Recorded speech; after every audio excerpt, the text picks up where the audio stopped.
Então, os dominicanos chegaram no Brasil muito tarde, Sim. não é? Eles tinham outras opções, né?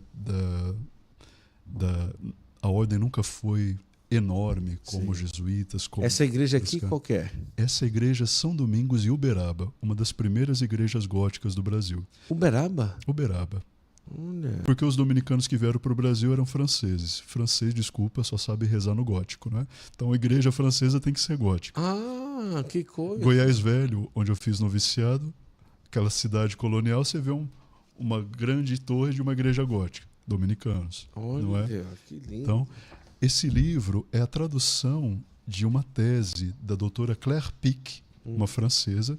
Ela pesquisou nos arquivos da Ordem, da província do Brasil, da província de Toulouse, e ela fala dessa grande aventura que foi trazer esses frades formados, bebendo Tomás de Aquino, boa liturgia, tão monasticamente, vindo lá para o meio da Amazônia, para o Tocantins, para o Pará, e como foi essa aventura da missão. E aos poucos, a Igreja do Brasil sentiu necessidade da formação intelectual dos frades e fundou e desceu essa missão, termina a missão lá, depois de tantos frutos que deram, e que mantém, está muito viva a memória no povo. Quando eu vou para Conceição da Araguaia, por exemplo, como é viva a memória dos dominicanos, a catedral extremamente, parece um convento dominicano, não é? E então, muitos lugares que eles deixaram uma marca muito positiva, e aí eles descem, a missão desce para Rio de Janeiro, São Paulo. São Domingos fala que a gente precisa pregar e fundar conventos. E, dependendo do projeto da missão, se fecha alguns lugares, se abre outros, e assim vai caminhando. Nós temos uma pequena missão em Salvador, por exemplo, onde já teve arcebispo cardeal dominicano, mas não tinha os frades ainda. Dom Lucas. Né? Então, por exemplo, Dom Lucas, quando era frade no Rio de Janeiro, que foi capelão dos artistas, teve uma atividade muito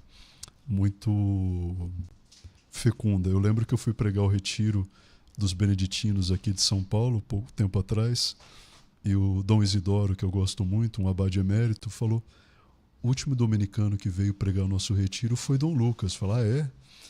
E ele citava a regra de São Bento de cor em latim. Nossa! Eu fiquei cheio de orgulho, não é? Não sou capaz disso, né?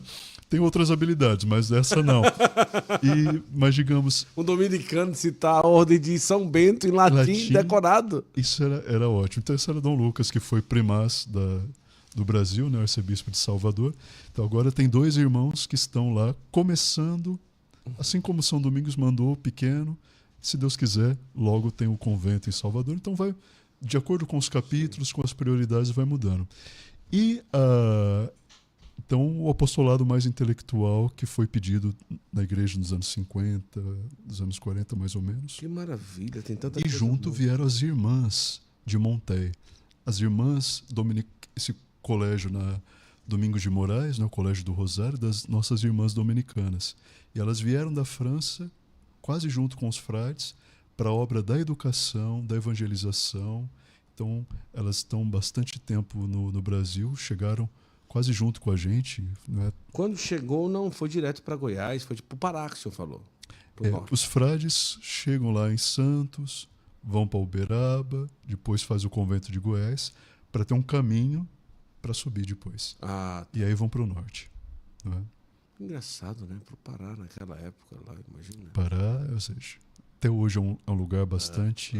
Claro, tem toda uma estrutura eclesial bem desenvolvida, mas as grandes distâncias, imagina, os frades de hábito rezando o ofício em latim a cavalo. E nunca, com aquele sol, nunca deixavam de passar uma hora canônica. Nunca deixavam de estudar. As desobrigas, você vai ler nesse livro, são histórias deliciosas. Horas canônicas, nunca deixaram. Nunca deixaram de ser frades onde quer que estivesse. E a hora que morriam, às vezes tinha que enterrar por ali mesmo, nunca mais voltava para o seu país, não é? Então são heróicos. Quando você vai no convento de Toulouse, um dos costumes que nós temos, na hora do almoço, é lembrar dos frades falecidos da nossa província. Morreu em tal.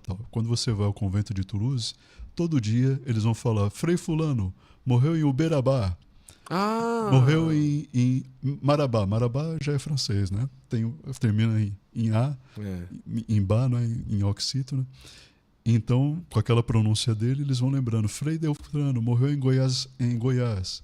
Então você vê essa memória. Eles lembram daqui. Lembram daqueles que morreram aqui no Brasil na missão. Ou que voltaram e que ficaram muito tempo. Também a presença... A província do Brasil ela é formada por 3 missões. A francesa, que é a mais antiga, e se constitui a província Tomás de Aquino em 54. Os dominicanos do norte da Itália e os dominicanos da Ilha de Malta. Essas 3 entidades se unem no final dos anos 90 e formam a província do Brasil, a província Las Casas. Né?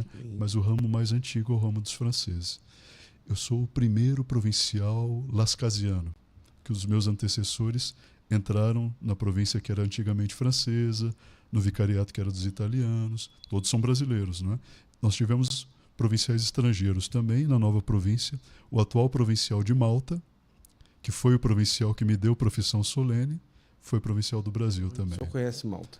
Malta não faltou convite, não é? Mas ainda... Eu conheci um frei, rapaz, né, que mora em Malta. Que mora em Malta. Um pregador franciscano. Nossa, Malta é uma grande pregador. É uma ilha, eles são excelentes. Né? Chama Frei Hayden. Não, Hayden. Hayden. Tanto é que eu pensei que quando o Frei Raniero cantar La Messa fosse se aposentar, ele seria, né, um forte candidato, não é? Porque ele viaja o mundo inteiro pregando também.